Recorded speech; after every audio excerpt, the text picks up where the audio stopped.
buddies. So here we are, my friend Suraj and I, and we are going to be having a discussion video regarding the much talked about motorcycle, the TVS Apache 310 RR, also known as the Akula. So the motorcycle has been launched. Of course, we haven't ridden it, but come on, yeah, we have ridden enough motorcycles in our life to understand how and where this motorcycle fits, comparing it to other motorcycles available in the market. And also we have gone through almost all reviews available on YouTube and other places. So now I have been absolutely bombarded and flooded with questions. That is, Vikas, please let me know, should we buy the TVS Apache 310 or should I go ahead and book it? So bookings would be open soon, and I thought this is my responsibility to make a technical discussion video and help you in your decision of buying the Apache Akula. So let me introduce Suraj to you. Suraj is he is an auto journalist, a very technical man. He's an engineer. He can open up engines, he can build engines, he can do some crazy stuff. So, alright Suraj, so question number one, should you buy the Apache RTR, which of course we can answer only at the end of this video. But let us talk about the question number two, what are the competitive motorcycles? So Suraj, what do you say? What are the competitive motorcycles to the Akula?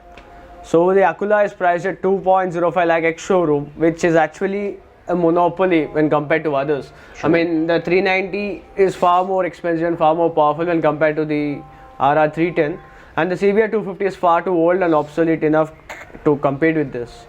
Yeah. So it's actually a monopoly wherein there's no other motorcycle which can compete with this thing, except for the Duke 250, which is comparatively cheaper. And also a naked motorcycle. And also naked, of course. So yeah, the reliability of TVS, that's one thing. Point number one. The quality is the second most important thing. And we've heard about people from BMW actually complimenting TVS's quality. And you know, the reliability, the engine is designed by BMW themselves in collaboration with TVS, so we can know it can be as reliable as it can, or even reliable than the Japanese motorcycles which we have around here. What we were thinking about is, see, the Akula has been very smartly placed by TVS at a price point where it literally doesn't have any competition, to be very frank, because it is a fully fed motorcycle, okay, let us put it that way. And so it should directly be compared only with a fully fed motorcycle. So irrespective of the price, now keep price aside, what are the motorcycles it can be compared with? It can be compared, of course, with the RC 390, and it can be compared with the Ninja 300, and it can be compared with the Yamaha R3 if it gets the BS4 version in India. But again, the R3 and the Ninja 300, they completely go out of the window because of the pricing. They cost well over 4 lakh rupees. Yeah. So closest competition is the RC 390. Now the Akula on-road price would be way more than the ex-showroom price. So don't get very excited and carried away when you hear the price 2,05,000. 2,05,000 is ex-showroom Delhi, I believe. It's ex-showroom pan-India because of the pan-India? GST, yeah. Oh, great. Yeah. So ex-showroom pan-India, 2,05,000 rupees. And now you're adding insurance to it, you're adding registration tax and road tax. If you own more than one motorcycle or car, you'll be paying about 14% extra, you know. So on the whole, it would cost you almost, I think, close to 2,50,000 rupees. 240 or 245 can be expected. So you're talking about 2,45,000 rupees approximately on road. And if you live in Mumbai and you want to register it inside Mumbai, you got to pay a lot more because of the octroi, if you know. All right. So now that on-road price of the Akula brings it very close to the on-road price of the RC 390. RC 390 is how much? 2,65,000 approximately? 270. Okay, fine. You know, it's I was checking it on Bike Wale, and Hyderabad price was showing about 2,62,63,000. So let's go by it, for example. Yeah. So the price difference is less than about 27,000 rupees or so. So now, come on, I say it's only about 27,000 rupees because it's a motorcycle, right? You're not going to buy a new motorcycle every 6 months. So when you're buying a motorcycle, it's absolutely all right to pay about 30,000 rupees more. And in that 30,000 rupees more, if you actually buy an RC390, you get 10 more horsepower, you get Metzeler tires, you get a ready-to-go motorcycle for fast highway rides and the racetrack. But again, you don't get what all the Akula gives you. Yeah. The Akula, basically it's an entirely different technology when compared to the RC390 and any other motorcycle around. So, if you take a motorcycle, you can just look at it. The engine is slanted towards the front, which increases weight on the front. But it moves the center of gravity away from the center of the bike, which reduces, it just reduces a bit of stability. What BMW did is slant the engine towards the back and have the exhaust at the back and the intake at the front. So it has a lot of advantages. For instance, you have a shorter intake, so which means more cold air can get in, and you have a shorter exhaust, so which means which reduces weight as well, first thing. And second of all, the center of gravity can be kept under or in the center of the motorcycle. So weight reduction, more power, more efficient combustion, and keeping a center of gravity towards the center of the motorcycle, which makes it a more balanced bike. It makes it more 50-50 kind of a weight distribution. Perfectly. See, if you are an outright track rider, then you would like weight more towards the front, like how the RC390 would be. But for a motorcycle to be a comprehensive motorcycle, then comprehensive, when I say comprehensive, I would like a motorcycle to be good for racetrack, good for touring, good for commuting, and general purpose usage, even for touring.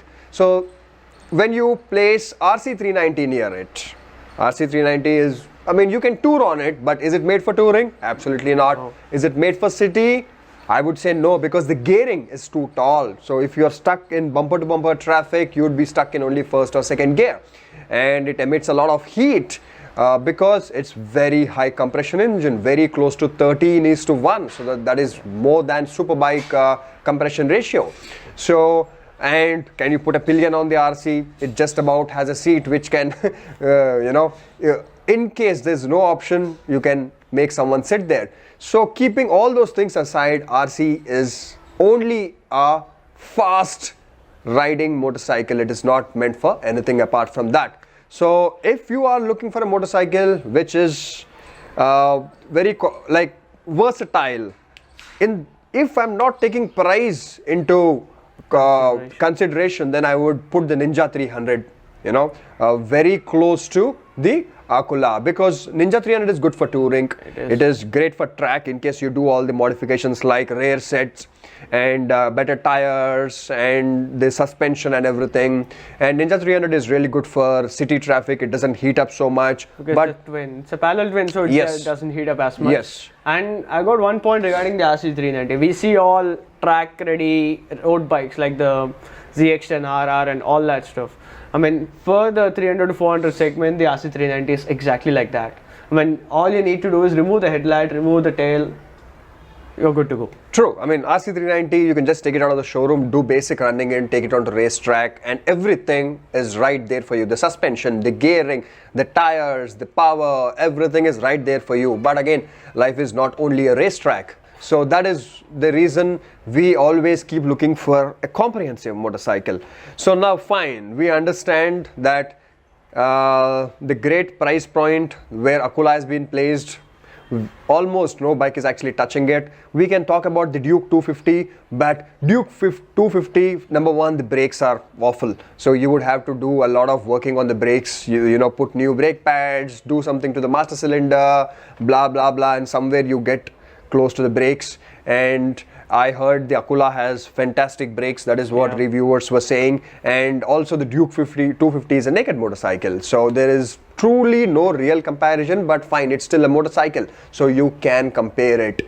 So what is the price of the Duke 250 on road? 196 1 lakh 96. It's about 2 lakhs only. lakhs upwards. So yeah, the Duke 250 is almost 50,000 rupees lesser than the Akula. But as I said, it's not a real competition. So do we still get CBRs 250s? We can buy them out of the showroom? No. No. As far as I know, no. Production has been stopped, I heard. I mean, I'm pretty sure the production has been stopped, and all they're selling out is the old batches which are left out. Okay. And what is the price of the Duke? The CBR 250? I don't know. So fine. Even I forgot the price of the CBR 250. So CBR 250 would be kind of another motorcycle which can be placed somewhere in the lines of the Akula. My friend behind the camera is checking the price of the CBR 250. Do check it, he'll let me know. So, but again, CBR 250 has been here for ages, and it doesn't fall into the horsepower category also. It is on 25 horsepower. Yeah. This one is 33 horsepower. 34. 34. Yeah, 33 point something. So he's very enthusiastic about that motorcycle and calling it 34. Cool. So that is there, and Suraj knows quite a lot about the technical aspects about the Akula. So I will let him speak for a while, where you can get into the depth of the technical aspects, right from the sprockets, the suspension, and blah blah. So Suraj, here we go. So like the Duke and the RC have WP suspension front and back. The BMW G310R and the Akula the Apache 310R, they share the same suspension components, which is KYB, Kayaba, the suspension which is present on the R1, the new R1. Right. So it's a Japanese company which actually makes suspension components for the track and for the road. So we've seen the KYB front suspension on the RTR 200, which is fantastic, which is basically one of the best front ends on a motorcycle. So the front and the rear, the front is not adjustable just like any other motorcycle like the Duke and the RC. True. But the rear can be adjusted for preload. I mean, the suspension balance is spot on for a bike like that. It's more or less like a Ninja 300 with a single cylinder engine. I mean, the clip-ons are higher up. You can tour, you can take it out on a commute, you can go onto the track. And as we've seen a lot of reviews on the track, you know how good a motorcycle that is.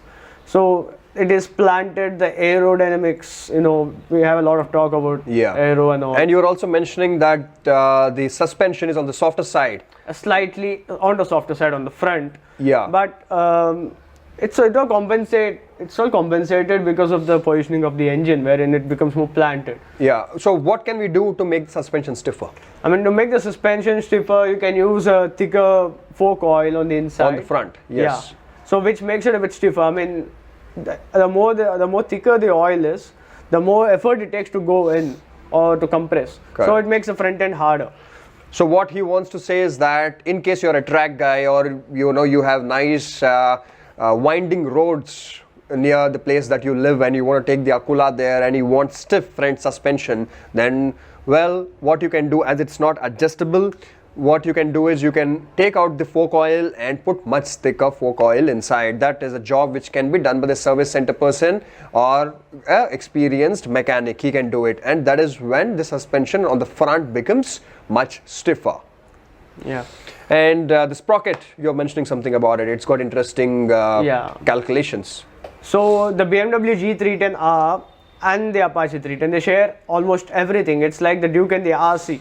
But the only difference is in the mapping, the ECU. The ECU is a bit different, and it's got a bigger rear sprocket. So when BMW was engineering the G310, they were actually working on a naked motorcycle, which actually did not involve a lot of performance. They didn't put outright performance up front. They actually wanted a more balanced motorcycle. I mean, which can tour. I mean, people overseas, they tend to tour a lot. I mean, they got big roads and all. So TVS took the base, they put a different ECU at different ECU mapping, and they just increased the rear sprocket size by 1 tooth. So the 310R, the BMW G310R's rear sprocket size is 40 tooth. 40. Yeah. It's a 40 tooth sprocket, and it had a 0 to 60 time of 3.7 seconds. Whereas on the Apache, it is a 41 tooth sprocket, which reduced the timing by 1.1 seconds flat.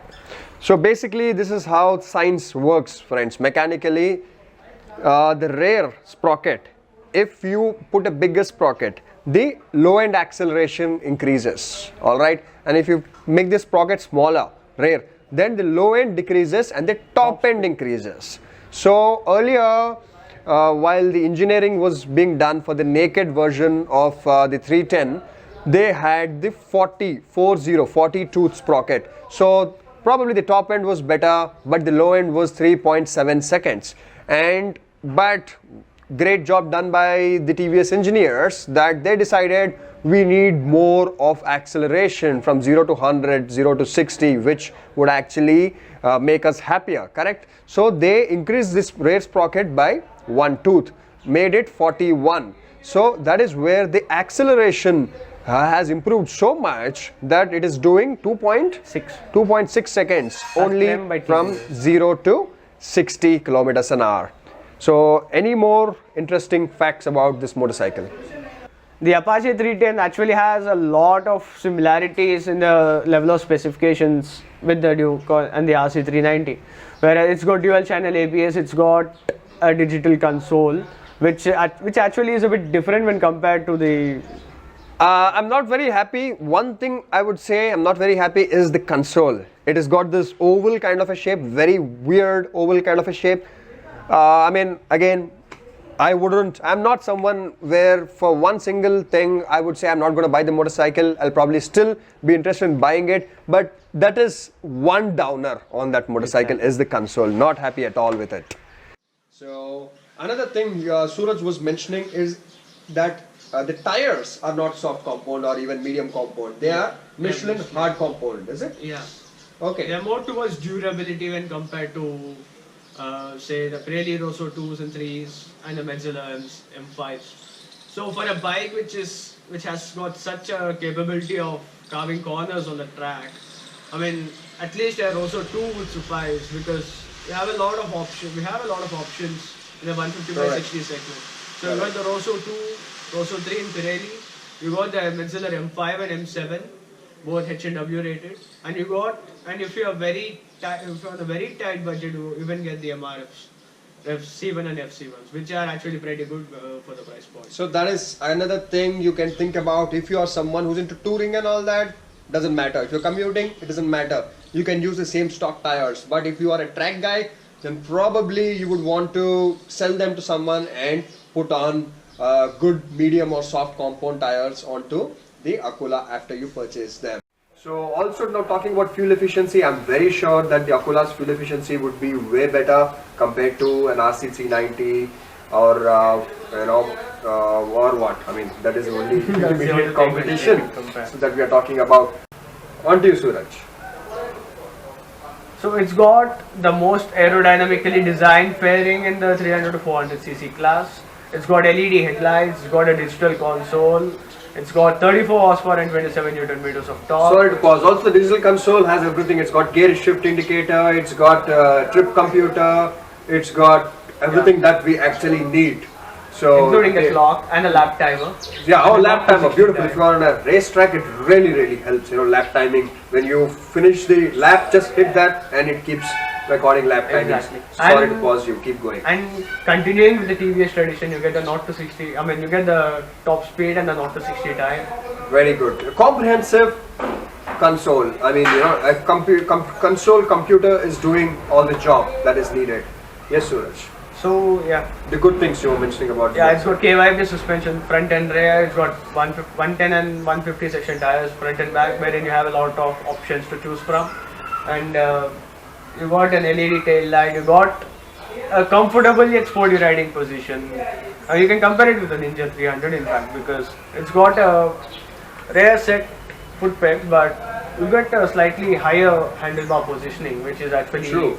Balanced. It's balanced, you can go touring. See, clip-ons are fun, but if they are too low, long riding is not fun. Okay. So if they are very high, it becomes awkward. So they should be somewhere in between where it's good for touring, good for commuting, and also track riding is absolutely fine. So, but if you're a complete track guy, take them off, put on low clip-ons, you can do that also. Yeah. So anything more, Suraj? That's about it. That's all about it. So, buddies, you can say that we haven't ridden the motorcycle yet, but as I mentioned that, well, I've ridden almost every motorcycle available. So we have gained that level of experience where even without riding a motorcycle, just by going through the reviews by other experienced motorcyclists, we can kind of come to a conclusion and make a discussion video. So this is not a review, this is a discussion video to help you help you in your buying decision. So for now, if you want to buy the TVS Akula, go ahead, buy it. You will be very happy with it. But if you want an outright track bike, or a fast weekend bike, or if you want a bike that you're going to take it and go carve corners around some mountain areas, and you're not going to do much touring, not going to do much commuting, then RC390 is still a better bet, because for 30,000, less than 30,000 more, you're getting Metzela tires, you're getting better suspension, you're getting outright track motorcycle, and you're getting 10 horsepower more, which makes a world of a difference, and so much more torque also. Torque, I think, is well over 10 Nm torque difference. And also the weight we haven't spoken about. How did you forget about weight? What is the weight of the Akula? 165. 165 is the Akula, and dry of the RC390 is 145. 20 kg. So 20 kgs lesser is the RC390, which makes a world of a difference again. And you can do a lot of weight reduction on this as well. Yeah. So, I know I'm confusing you, but think about the RC390 only if you are someone who loves corners, either on the racetrack or on some mountains or something like that. But if you are not interested in that, go for the Akula. So that is it, as simple as this. Thank you very much, buddies. If you're not subscribed to me, you're missing out on well over 600 videos. And Suraj, do you have a Facebook page? Yeah, I have a Facebook profile. I have an Instagram. Facebook and Instagram, please mention. Yeah, we'll write it because it's complicated. Alright, it's complicated, just like all his relationships with all the supermodels. We'll put them up in the description. You can check it out. And thank you, buddies. Ride safe, ride hard. I'm also there on Instagram and Facebook. You can check out the links in the description.